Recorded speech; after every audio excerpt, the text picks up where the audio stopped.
s'est joué sans doute à Moscou un moment très important de cette guerre et des mois à venir. Vladimir Poutine donc, avait décidé de réunir tous les cadres importants de son armée pour s'adresser à eux et pour tracer l'horizon de ce que sera cette guerre russe dans les semaines ou les mois à venir. Et on se demandait s'il allait être évasif ou s'il allait vraiment annoncer des choses. Eh bien, il a vraiment annoncé des choses et il a vraiment annoncé, donner des informations qui peuvent faire réfléchir, qui peuvent peut-être inquiéter, mais vous nous direz ce qu'il en est. En tout cas, de toute évidence, dans l'esprit de Vladimir Poutine, on se dirige vers une guerre longue, vers une guerre lourde et vers une guerre plus intensive. Qu'a-t-il dit précisément? Voici les indispensables avec Fanny Veil. Bonsoir Fanny. Bonsoir David, bonsoir à tous. D'abord donc, à quelle occasion Vladimir Poutine a-t-il fait ces annonces? D'abord un mot du décor. David, Vladimir Poutine s'exprimait devant le conseil d'administration du ministère russe de la Défense à Moscou. En clair, devant les plus hauts gradés de l'armée russe, c'est-à-dire ceux qui mènent et dirigent depuis le 24 février cette invasion de l'Ukraine. À ses côtés, dans cette grande salle du ministère de la Défense, le ministre à gauche, Sergueï Shoigu, et Valéry Gerasimov, son chef d'état-major. Avant d'en venir aux détails, ce qui est intéressant, c'est que pour la première fois, Vladimir Poutine parle d'une tragédie, c'est son terme, une tragédie qui se joue entre deux peuples frères, dit-il, et dont il assure, ça c'est moins nouveau, qu'il n'est aucunement responsable. Écoutez Vladimir Poutine. Я вот хочу это подчеркнуть, но нас не в чем упрекнуть. Говорю совершенно ответственно. Мы всегда, и вы знаете мою позицию, всегда считали украинский народ братским народом. Я и так сейчас думаю. И сейчас так думаю. И то, что происходит, это, конечно, трагедия, наша общая трагедия.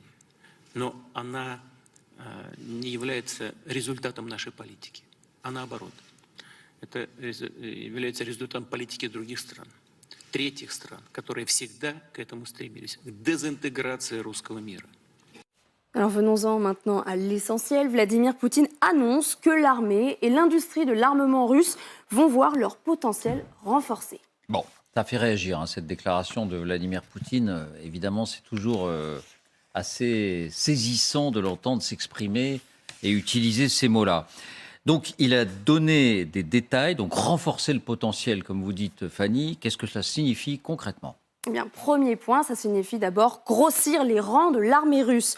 En août, souvenez-vous, Vladimir Poutine avait signé un décret pour porter le nombre de combattants à 1 150 000.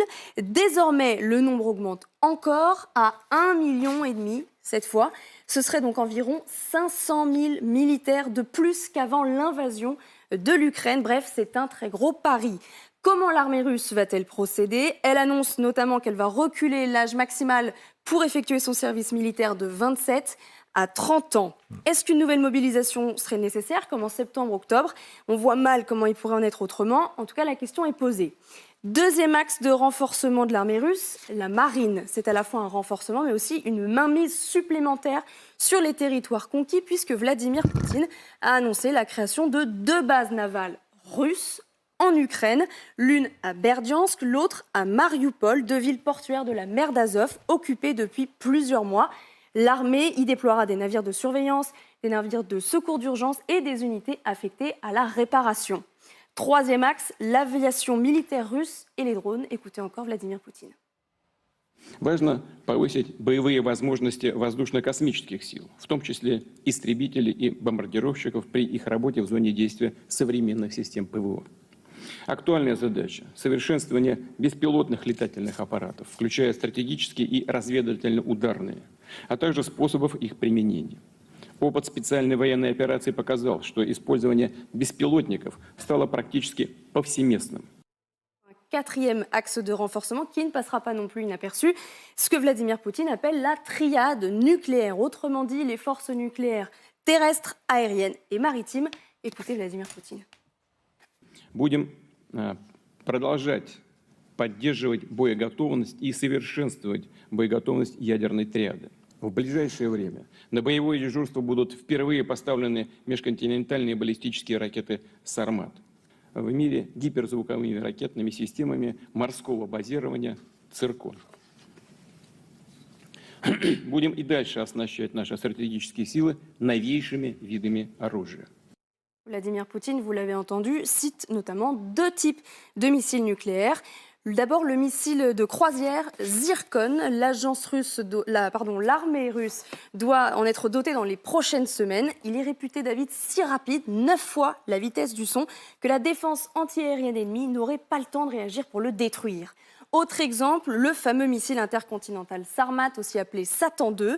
Ce missile est capable de transporter 12 têtes nucléaires à une vitesse de 7500 km/h et avec une portée de 18 000 km, largement assez pour viser par exemple les États-Unis depuis la Russie.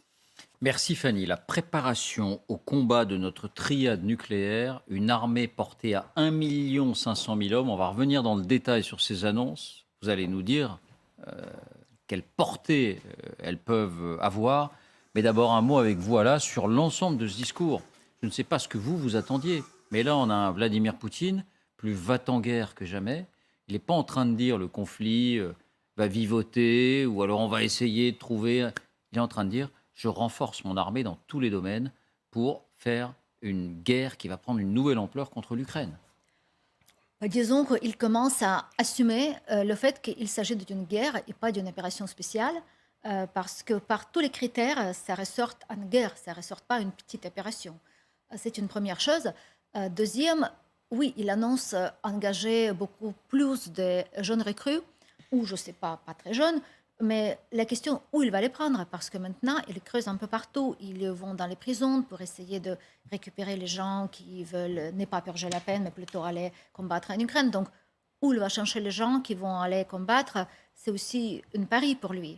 Parce que, d'après ce qu'on sait, nous, même si les Russes ne protestent pas énormément contre cette guerre, ils ne sont pas non plus les énormes supporters, surtout quand il faut aller combattre soi-même. Donc vous ne vous dites pas forcément...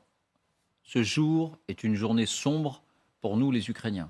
Non, je pense que c'est un jour ordinaire, comme d'habitude, parce que cette guerre n'est pas commencée ni hier, ni aujourd'hui, ni il y a un an. Elle a commencé il y a déjà 8 ans. 8 ans, presque en 2014, 9 déjà. c'est ce que On dirait que parce que si on se réfère à l'annexion de la Crimée, c'était en mars, donc on s'approche en 9 ans.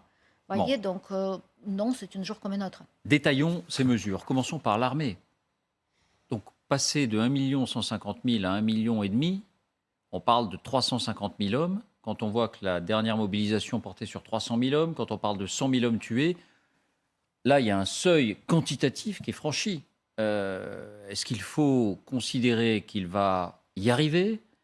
Est-ce qu'il faut considérer que les moyens qu'il annonce vont lui permettre d'y arriver ? Et est-ce qu'il faut considérer que pour l'Ukraine, c'est de mauvais augure ou pas forcément, Pierre ? Alors, tout est de mauvais augure, parce que son message, et je m'en excuse à l'avance pour la mémoire de Clémenceau, que j'aime beaucoup, son message, c'est la guerre, la guerre, la guerre. Il n'y a pas un interstice, sauf le fait de dire, c'est pas nous qui avons commencé. Enfin bon, tout ça est assez surréaliste. Donc c'est la guerre, la guerre, la guerre. Et on a utilisé parfois cette image, les Russes sont très bons au jeu d'échecs. Poutine joue au jeu d'échecs comme un joueur de poker menteur. Et le joueur de poker menteur, quand il perd, il peut avoir tendance à signer des billets à ordre, à mettre tout ce qu'il peut sur la table pour se rassurer lui-même en faisant une espèce d'effet masse sur la table. Et c'est un peu ça. Parce qu'en fait, ce discours est préoccupant parce que vraiment, on voit une sorte d'enfermement de plus en plus important. Et le drame, c'est que je pense que Poutine croit ce qu'il raconte. C'est ça qui me préoccupe beaucoup. Je crois qu'il croit cette espèce de fantasme, de menace sur l'existence de la Russie, alors que j'ai souvent dit que aucun pays dans le monde n'a la moindre envie de s'attaquer à la Russie, de détruire la Russie. Mais il est dans ce fantasme. Et le problème, c'est que là, il récapitule ce qu'il n'a cessé de dire depuis 10 mois. Depuis 10 mois, il parle un coup des effectifs, un coup des missiles nucléaires extraordinaires qui font des tas de choses mirobolantes. Vous vous rendez compte qu'il met 10 mois pour découvrir que les drones sont des outils majeurs du champ de bataille qu'il va falloir doter le pays. Parce qu'à chaque fois, dans ces affirmations, en creux derrière, il y a le fait, mais on est nul là. je vous dis qu'on est les meilleurs, ça, mais en fait, on est nuls là-dedans. Les effectifs, on n'a pas ce qu'il faut. L'entraînement, on n'est pas opérationnel. Ça, donc, la schizophrénie, elle est aussi dans cette espèce de double discours en disant on a des armements qui peuvent tuer tout le monde en une fraction de seconde, et puis en même temps, on est dans une panade noire. Mais dans ce que vous comprenez, Pierre, sur cette armée, est-ce qu'il a les moyens de porter l'armée à 1 500 000 hommes? Non, moi je ne crois pas. Mobiliser 300 000, 310 000 réservistes, ça a été un effort considérable. Vous en avez 150 000, parce qu'il l'a précisé effectivement, qui sont encore à l'entraînement. Donc sur les 300 000, là on n'a pas 1 500 000, oh là là, vous vous rendez compte, 1 500 000, ça. Là, 300 000 GUS qui ont été mobilisés il y a 3 mois.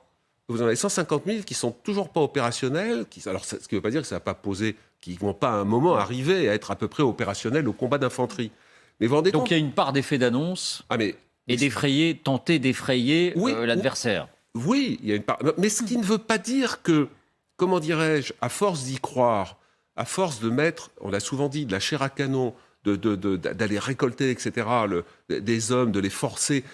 Depuis les premières semaines de la guerre, ici sur ce plateau, on n'a pas arrêté de parler des effectifs. Il avait lancé des appels aux Syriens, son copain Bachar el-Assad, pas un combattant syrien. Les Tchétchènes, Kadyrov, dès le début, a dit « Mais attends, tu arrêtes de me bousiller mon bel outil », parce que sur Hostomel, notamment, il y a eu 200 Tchétchènes qui ont été tués. Vous savez, ils étaient en beau treillis, hiver, avec des armes peintes, des trucs absolument extraordinaires. Tout ça a été détruit. Depuis le début, Poutine ne trouve pas les hommes. Donc après, il va les chercher dans les prisons. Maintenant, il dit on va monter à 1 million. Donc si vous voulez, ce qui est très inquiétant, c'est un discours paranoïaque qu'avait identifié la présidence française dans un communiqué avant la guerre en disant il y a au Kremlin un discours de nature paranoïaque. Un côté schizophrène qui consiste en permanence à dire on veut nous tuer, on est fragile, on va nous encercler, mais en même temps, on a la capacité à tuer tout le monde. Et une réalité qui, dans les mains du tsar, comment dirais-je, part comme le sable. Poutine ramasse des bracelets de sable, l'envoie à notre figure pour qu'on en ait plein les yeux, et en fait, tout s'écoule entre ses doigts. Oui, et donc, il y a un moment, si vous voulez, où à force de tirer sur le réel, d'être dans le fantasme et d'être à chaque fois contredit sur le terrain, il y a un moment où ça va... à un moment, il y aura un point de rupture. Le point de rupture, je termine rapidement, c'est soit le pouvoir au Kremlin, soit la Fédération de Russie qui éclate. Et alors là, c'est pas certain que ça soit bon pour quiconque, parce que vous avez quand même des tas de repris de justice qui sont armés, hein, les Wagner, et qui reviendront en Russie, soit les faucons qui prendront la main en disant « Attendez, maintenant, on va mettre du nucléaire là-dessus, parce que c'est fini de rigoler, etc. » Voilà. Donc, c'est un moment important, parce que c'est un point d'orgue de la folie, d'une forme de folie raisonnée, une forme de folie raisonnée, une forme de fêlure qui s'exprime là, du maître du Kremlin. Vous savez, Jean-Claude vous savez que j'aime bien répondre aux questions qui sont posées. Et vous avez demandé, est-ce que c'est un jour sombre pour l'Ukraine ? Moi, je crois qu'au contraire, c'est un aveu de faiblesse, en tout cas d'échec, pas de faiblesse, mais d'échec de la part de Poutine, pour 2 raisons. La première, si vous regardez le narratif, il commence par dire « c'est une tragédie commune ». Commune à qui ? Russes, Ukrainiens, on ne sait pas très bien. Ensuite, il dit finalement, nous ne sommes pas responsables, ce sont des pays tiers qui veulent nous détruire. Donc, en quelque sorte, il y a un narratif qui bouge sensiblement pour dire quoi finalement ? Qu'en 8 mois, depuis le début du mois de mars, nous sommes le 20 décembre, un peu comme un directeur général qui réunit ses commerciaux, il leur dit voilà ce qui ne va pas et voilà quels sont les objectifs. Il découvre qu'il y a une insuffisance. Donc, en fait, on s'aperçoit très bien qu'en cours de route, il y a eu il prend acte en quelque sorte d'un certain nombre d'échecs de sa propre armée. Et donc il vient dire on va intensifier. Mais on va intensifier, il sait qu'il est écouté, c'est une opération aussi de communication, il sait que nous l'écoutons et c'est une façon de dire nous n'allons pas nous laisser faire.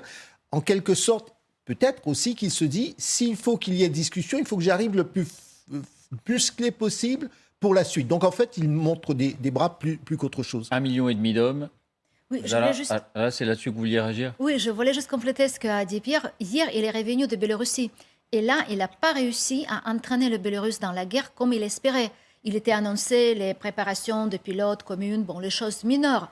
La collaboration militaire, mais pas si importante comme ça. Il voulait quand même entraîner l'armée, il voulait mobiliser les Bélarusses, venir depuis Nord donc, et prendre Kiev.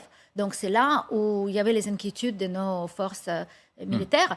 Et là, c'est pour ça que le jour n'est pas noir, parce que finalement, hier, on a vu que, mauvais comme il est, mais Loukachenko n'a pas quand même marché dans le sens où Poutine l'a poussé. Deuxième élément qu'on retient, Vincent, la préparation au combat de nos forces nucléaires. Nous devons renforcer la préparation au combat de notre triade nucléaire, donc les 3 armes qui servent à transporter l'arme nucléaire. Est-ce que ça, il faut le prendre au sérieux ou pas ? Rien de bien nouveau sous le soleil de la Volga. Hein. On l'a entendu à plusieurs reprises depuis février, parler de niveau d'alerte, parler de mobilisation, parler d'entretien et d'amélioration des dispositifs, etc. Mais il n'y a rien de véritablement révolutionnaire. De même que par rapport aux missiles, le Sarmat fait l'objet depuis quelques jours dans les émissions de la télévision russe d'une sorte de The Voice entre députés de la Douma qui composent des hymnes à la gloire de cette arme absolue. Le Zircon, on savait que ça existait, l'Iskander aussi. Donc il n'y a rien de vraiment nouveau. Si vous voulez, ce qui est le plus frappant, quand vous lisez le verbatim de son discours, tâche à laquelle je me suis astreint tout à l'heure, vous dites, mais au fond, rappelez-moi qui est le seul maître à bord du Rafio russe depuis 2000. Rappelez-moi qui a annoncé au son du clairon une réforme moderniste de l'armée russe depuis 2008. C'est-à-dire depuis maintenant 14 ans. Et en fait, en creux, il établit le constat d'échec de tout ce qui n'a pas été fait, mais n'a pas été fait. Donc, et puis, autre figure de style soviétique, les 1,5 million, c'est toujours cette sorte de manie qui consiste à répondre par la surenchère statistique à l'adversité inattendue. Bon, donc, si vous voulez, non, effectivement, moi, je ne vois rien là de très préoccupant. Simplement, Vincent, ça intervient dans un contexte particulier, ces annonces de Vladimir Poutine, c'est que les Ukrainiens et même d'autres, les Estoniens, ont annoncé que dans quelques semaines, il y allait y avoir une nouvelle tentative d'offensive générale de la Russie contre l'Ukraine. Sous-entendu, la reprise de Kiev va redevenir un objectif. Et dans la foulée, on voit Vladimir Poutine qui fait ces annonces-là. Que peut-il dire d'autre ? Et il essaye en ce moment, il l'a fait lorsqu'il a rencontré de manière très théâtralisée aussi, donc Shoigu, ministre de la Défense, Gerasimov, chef d'état-major, il essaye de remettre l'armée russe et l'église orthodoxe au milieu du village. C'est-à-dire que, pourquoi je dis l'église orthodoxe ? Parce que vous avez remarqué que parmi tous ces képis, ces torses piqués de décoration et ces épaulettes moirées, il y avait la tiare Kirill, le patriarche de l'Église orthodoxe. Ceux qui croient encore qu'il s'agit d'un homme de Dieu et non pas d'un affairiste au service du régime seront ce soir, je l'espère, convaincus. Il est au Bravo la régie, merci. Donc, si vous voulez, 1,5 million, bon, très bien, mais est-ce que demain matin, on va passer à l'ardoise magique toutes les défaillances chroniques ? C'est-à-dire que 1,5 million, mais on parle maintenant, il y a des rumeurs qui affolent les élites russes. Il est même question, paraît-il, de prolonger la durée du service. Là, je parle des conscrits, etc. Ça a été mollement démenti, etc. Mais si vous leur donnez des tromblons, s'ils ne sont pas nourris, s'ils ne sont pas soignés, s'ils ont des rangers qui prennent la flotte au premier dégel, etc., vous pouvez en envoyer 2 millions, 2,5 millions. Ça ne changera rien. Ce sera juste un peu plus de chair à canon. Pierre, préparer au combat la triade nucléaire. Alors, je vais essayer d'y répondre, mais est-ce que vous me permettez de rebondir sur ce que Vincent vient de dire, qui est très important, parce que si vous voulez, pour comprendre cette guerre depuis le temps qu'on est dessus, qu'on essaye de la comprendre, de la décortiquer, la référence de Vincent au système soviétique et aux statistiques, à la manie des statistiques, l'Union soviétique était rythmée par le Gosplan, la planification. Et les chiffres étaient tout le temps dépassés. Le stakhanovisme du nom de Stakhanov, le fait de tout le temps produire plus. Par exemple, dans le domaine des boulons, vous avez des chiffres extraordinaires sur la production de boulons. Sauf que quand on regardait quel type de boulons était produit, eh bien, vous aviez 50 millions de boulons du même diamètre. Il était absolument impossible en Union soviétique de trouver 25 diamètres de boulons, mais dans les statistiques, c'était merveilleux. Et là, devant l'adversité, le réflexe naturel de Poutine, homo soviéticus, c'est les statistiques. De dire, mais attendez, je vais vous en mettre plein les mirettes. Allez, 1 million. Mais demain, on va avoir 2 500 000. C'est-à-dire que moins ça va marcher, plus il va sortir ça. Donc, il faut bien comprendre la filiation psychologique soviétique. Sur le nucléaire, et votre question donc sur cette formulation qui évidemment pose question. Préparer au combat, renforcer la préparation au combat de la triade nucléaire. c'est important de le pointer du doigt, parce qu'il y a 3 semaines, on commentait une déclaration de Vladimir Poutine, très gentille, en disant « mais non, la dissuasion nucléaire, ça a toujours été chez nous une frappe de riposte à une attaque nucléaire ». Et ici, on se demandait, cette inflexion, on se disait « mais c'est une inflexion plutôt positive ». Bon, 2 jours après, il reprenait les mêmes diatribes, etc.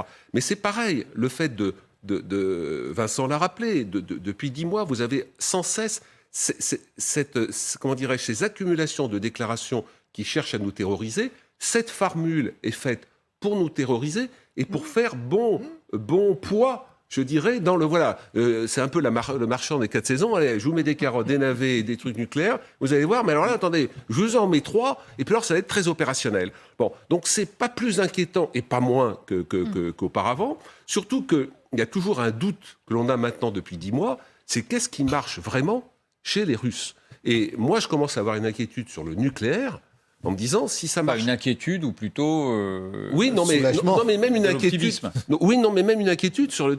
Mais est-ce que réellement leur nucléaire est surveillé? Est-ce que les défauts qu'on voit dans l'armée russe, dus à la corruption, au mauvais entretien, etc. Est-ce que sur le nucléaire, on pourrait avoir des choses de cette nature?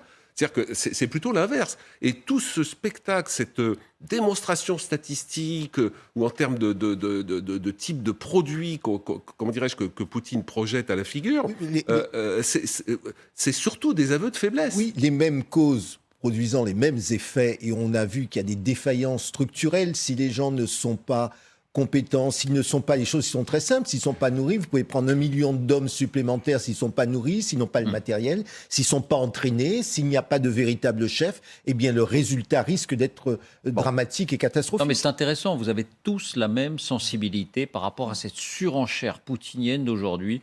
Vous dites tous, finalement, c'est la rhétorique classique de Vladimir Poutine. D'autant qu'il sait qu'on l'écoute. Chercher à faire peur, chercher à affoler. Oui. Et puis, mais ça ne veut pas dire qu'il va pas tenter le coup. Hein. Ça ne veut pas dire qu'il ne va pas décréter les 300 000 hommes, si vous voulez, au bout de 4 mois de mobilisation, vous en avez que 100 000 en ligne, peut-être 150 000, etc. Là, il vous parle d'1 500 000 soldats. Voilà. Comment dirais-je, il faut bien que le téléspectateur comprenne qu'on peut émettre tous les doutes que nous émettons, et il n'empêche que lui, continuant dans son rêve, et c'est là où il peut faire exploser à la fois son pouvoir, et j'ai une fois ou deux dit que peut-être qu'il va passer à l'histoire comme celui qui aura tué l'Union soviétique pour la seconde fois en faisant exploser la Fédération de Russie, parce qu'à force d'être dans une espèce de réalité parallèle, il peut y avoir cette solution-là, mais ça ne veut pas dire, vous avez raison, malheureusement l'hypothèse la plus solide aujourd'hui, c'est une guerre longue.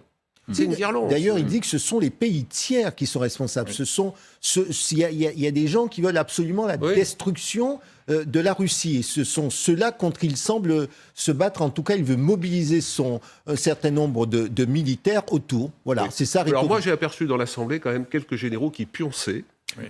Pendant et donc, à mon avis, je pense qu'il va y avoir des promotions après s'ils revoient les images. Oui. Dernière hypothèque en 10 secondes, c'est l'hypothèque économique. Il dit, nous n'avons aucune limite de financement, le pays et le gouvernement donnent à l'armée tout ce qu'elle demande. Ah bon? Il n'y a pas de limitation de financement? On n'en parle pas beaucoup, mais le rouble dont on louangeait à Moscou la résistance il y a encore quelques mois, s'est affaissé d'environ 10 à 15% dans les 4 semaines écoulées. Donc l'idée qu'il y aurait une sorte de trésor, de tonneau des Danaïdes dans lequel on pourrait puiser tout l'argent nécessaire ne va pas de soi. Bon.